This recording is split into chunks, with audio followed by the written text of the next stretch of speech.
This is a special edition of Late Night Health. I'm Mark Allen. I'm really honored and pleased to speak to a friend of mine. Her name is MarBeth Dunn, and she's an author, an empath. She helps people. We're going to find out how. And we were just chatting, about being sequestered.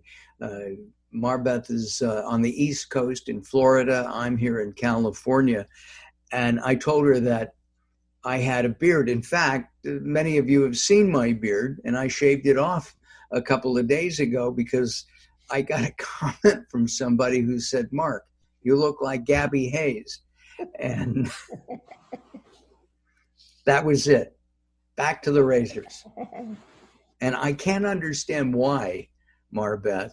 It hurts when your hair is longer. It doesn't make sense to me, right? No, did you brush it? Yeah, well, I put cream on it and all that. I used to use a brush. I have a brush, but I didn't use. Maybe it just was, just tight and wanted to breathe freely. Yeah, maybe so. Maybe so. Before we talk about what you do in helping people, can we talk a little bit about what you and Harrison have done for COVID-19 and staying in? Oh, we've definitely been staying in for 2 months now, although I haven't really counted the days. We're using Instacart to have our groceries delivered, and Whole Foods delivers also. And so we're wiping all the groceries down. We are walking every evening, which is different. We never did before. I have found myself doing something different also. I've been, I'm an energy healer. I'm a intuitive energy management person, and using energy, all different kinds of energy, to in all different ways. And so recently I found myself morning and night. I've actually tapped into a whole different energy source, using it on myself morning and night. And that's been a very interesting occurrence. And then yesterday I found myself with a client who's in California, and she's been experiencing neuropathy and also pain in her hands. And I've been using a different, I just automatically use whatever shows up, just to help. And I found myself using this new energy on her. So that was very interesting. That is interesting. Are you going stir crazy a little bit or not? A little bit. We have actually ventured out to get takeout maybe once every 2 weeks. And, and so that's been like the big excursion, picking up prescriptions from the pharmacy. And, we've had a few things to do, like mail a package, actually a couple of packages. I got my mask on, we're being so careful. But, hopefully this will pass soon. But I'm not actually, our area is starting to open up. And my hairdresser called me. I cut my hair myself using a YouTube video. I think that's fun. It looks good. Thank you. And then also and then I used my nails were gone, from the manicure, Sure. And so I actually, I sent off for some polish, and I'm doing them myself now. And, I think, it's been very positive in a number of ways, and old clients have reached out to me. I was talking with a friend whose mother died of COVID in Canada. Her mother's 100 years old, was a Holocaust survivor. And she couldn't go to the funeral. She had to watch it on Zoom. And she was the one who was designated to say a few words at the funeral. And she was telling me that when all of this started, she got really busy and everybody needed help. And she ended up in the hospital because, as an empath, you have to be really careful that you're not using your own energy to help other people. That's really crucial. And we should talk about the empath part of your life. Have you always been empathic? And let's get a description of that. That to me, that means that you can feel if I'm sad or suicidal I or can happy. feel if I tap in, I can feel where you're holding issues in your body, in your physical body. And it started, oh, maybe I don't know how many years ago in Germany. I was talking to someone. It was just, a call, and I started to feel this heaviness in my chest, and I realized it wasn't mine. So I tapped in. I was like, what is it? And I realized that he was carrying a lot of grief and sadness there. So I wrote it down. And the next thing is I suddenly felt like this stabbing pain in my back. I was like, oh my God, betrayal. So I wrote, I wrote that down. So I got this whole laundry list of what was going on with him and where he was holding it in his body. His body was effectively communicating with me from Germany, and I'm in Miami. And I thought, well, this is really amazing. And so then I said, well, now what do I do with this? So I asked his body how it wanted me to proceed. And it told me, where to work. I mean, I was picking up information intuitively. And so I followed the body's request, and all of a sudden it was like he went click click click click click, and he just went into alignment. It was like magic, and I Wow. was stunned. And so that became a new way for me to work, where I would just tap in, where are people holding their issues. And and I find that it's been right on, for years now. And um, I do need to watch myself and be careful, because I don't want to end up in the hospital either. But there are ways of circumventing that, and I use them. I use different protective measures, like I might suit up like Iron Woman, not Iron Man, but Iron Woman. Gloves and everything. Just like completely, Right. impervious, and I only allow in love and nothing that's going to deplete me. Can you I might turn put, it on? Can you turn this on and off? I've talked to no, many. no, I No. can't.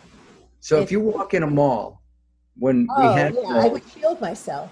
I would shield myself, okay. because it can even happen like if you're driving down the street and all of a sudden you're like, ah, what just happened? You know? Oh my.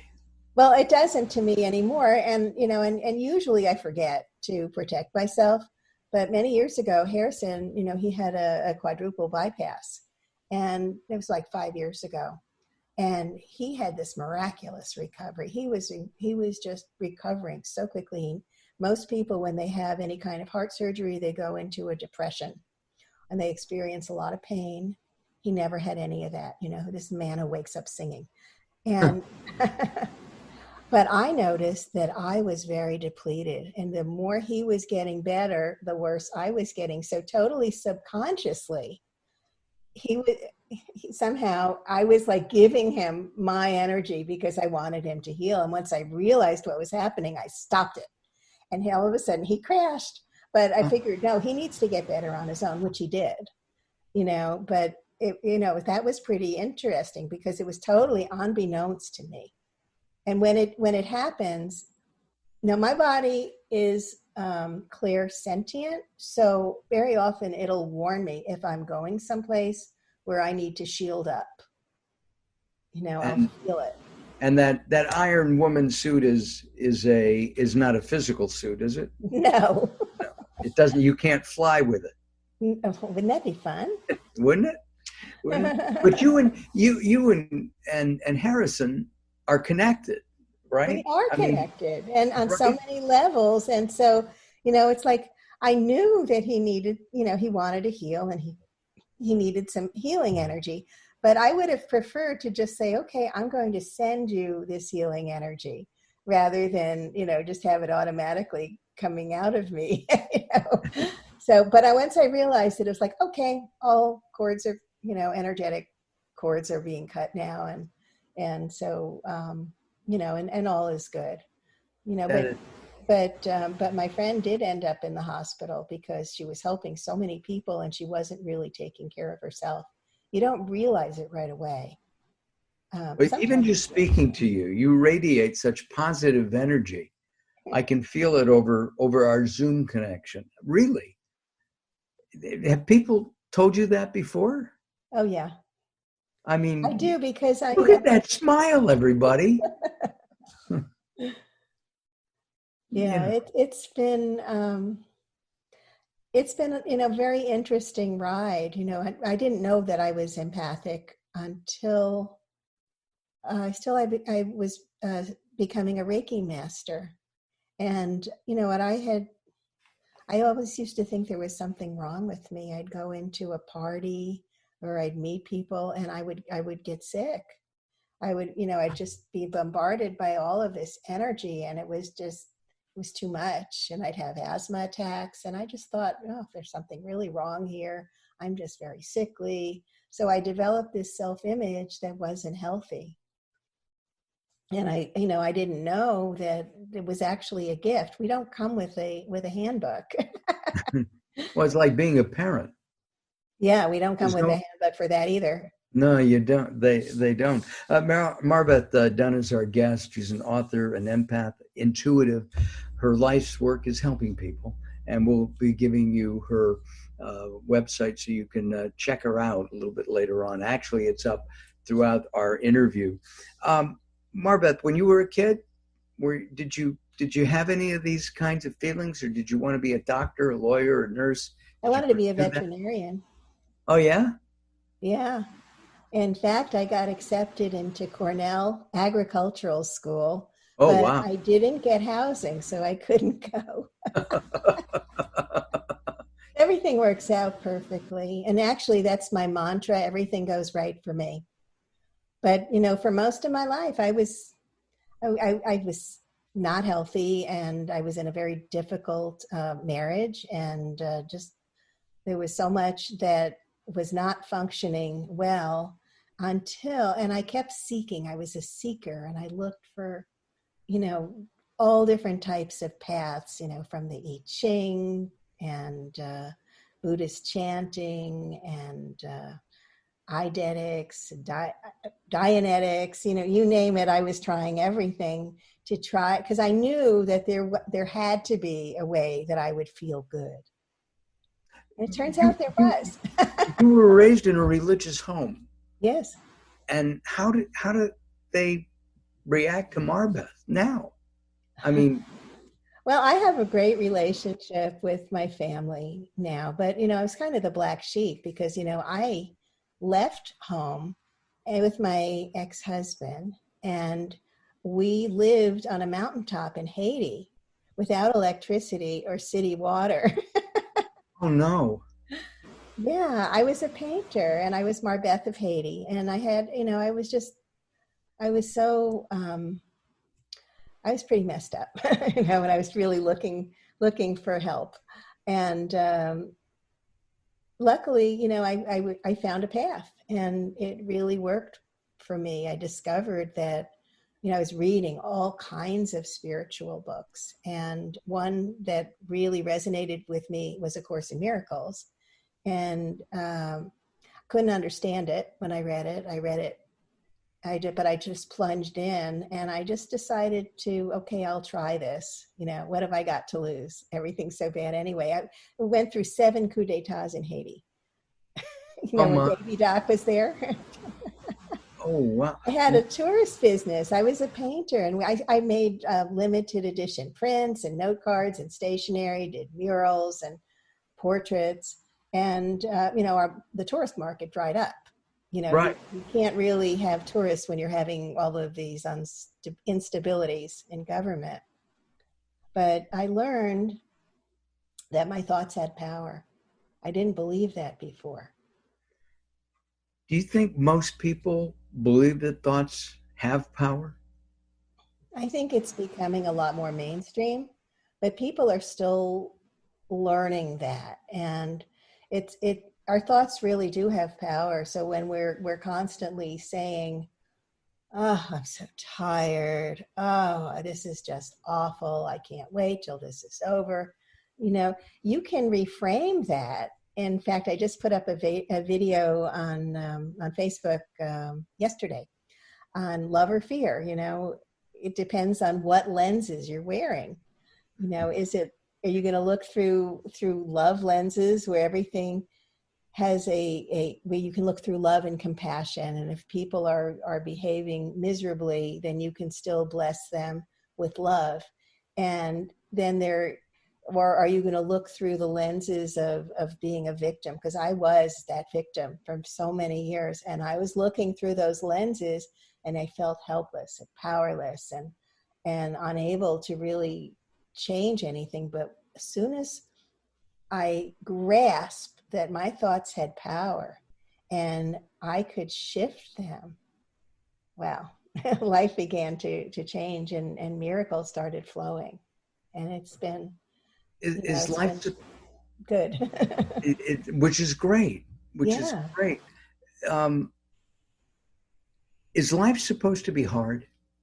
No, But it why really is it isn't. then? Huh? Why is it then for so many people?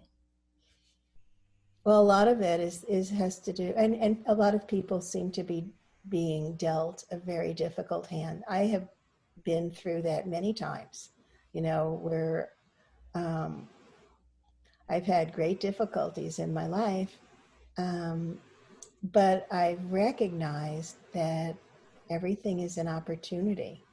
It's all things are lessons God would have me learn. That's from A Course in Miracles. And it's true. My grandmother used to always say that we're in school. And, I just figure we each have our individual lessons and each have an opportunity to grow. And I think we don't really see the big picture because we think that we're limited to being a physical body. But when you move into the recognition that we're spiritual beings, that we're so much greater than this physical body, that's really who we are, and that as spiritual beings, we don't die; we're eternal, and so everything that we're experiencing now is pretty much of a dream. So Interesting. that's Well, then, my thoughts. to me, in my belief, and I'm not a healer. I'm not. I'm spiritual, but I'm not. I don't. I talk to people like you. You know that. We Yeah. talked about that. In fact, you featured. I was on a guest about a month ago um, on your show, and it was such fun to be on there. And but I'm not a. I am a teacher. I Yes, mean, you are. yeah, but I teach different things than what you do. I'm not an energy healer. I love having it done, but I don't do any of that kind of thing. And uh, what I'm, That's not I, actually true. no, You exude a very positive energy, and your energy is very healing for people just being around you. wow, I did not know that. Yeah, Thank you. you're welcome. Um, but I guess I'm not doing it either for a living or to help people. I always say that when I'm doing an interview, two things happen. One, I make a connection with somebody. I learn, and I'm hoping that people who are listening and watching, they also learn. And I've been doing that for 30,000 plus interviews. Okay. Wow, that's so impressive and I mean, amazing. thank you. And I mean, from all walks of life, uh, I've done news, I've done uh, financial news, I've done reporting, I've been food is a passion of mine, so I've done a lot of uh, restaurant reviewing and things, and stopped when I started gaining weight. And um, but please, don't you want another taste of this? Yes, I do, but I can't. Please. And so, um, in dealing with people yourself, because people they're messed up. I mean, let's face it. A lot of us we don't know what we want to do. We don't know our purpose. And can you help people find their purpose and end up with that happy life? I do. That's one of the things that I do, and help people in transition. Because when people are in transition, they need a steady balance. What I like to do is to help people reconnect with source energy, to reconnect with that guidance. And the way that we reconnect, one of the easiest ways, is to come from a place of appreciation, but also to choose what feels more peaceful. It's like finding your way step by step. Does this make me feel peaceful? Or it's like, if you turn on the news, that is Oh, I not can't going to do that make you feel anymore. peaceful. Yeah, no. And, so, and actually last night I was reading an article about this COVID patient, and before I went to sleep, and I said, oh, I don't want to go to sleep with that being the last thing that I read. I mean, she was a little girl and she recovered, but I immediately chose something spiritual to read so that I would have other thoughts. And that we have to make those choices. It's a conscious choice. Every second we have that opportunity, with one foot in front of the other. I'm going to choose something peaceful, because when we're peaceful is the time when we are able to connect, with our higher self, with spirit. And people And tell then me that I often don't, I'm not listening. I'm listening to you, but maybe not up there. We're out of time, but would you come back? Well, can we do this again? I would love to. And I mean, this was kind of a helter-skelter a little bit, but I thought it was fun. It was definitely fun. Yeah. And what is your website, just so people can hear it? It's MarBethDunn.com. And that's MAR, capital BETH, Dunn, DUNN.com. Mm-hmm. Right? Uh-huh. And MarBeth will be back with us. We'll have her back in the future. Uh, uh, I want this on tape, so please say hi to Harrison for me, Harrison Klein. I And will. hold on just a second, okay? Sure. I'm Mark Allen. This is Late Night Health. We'll be back very soon. See you then.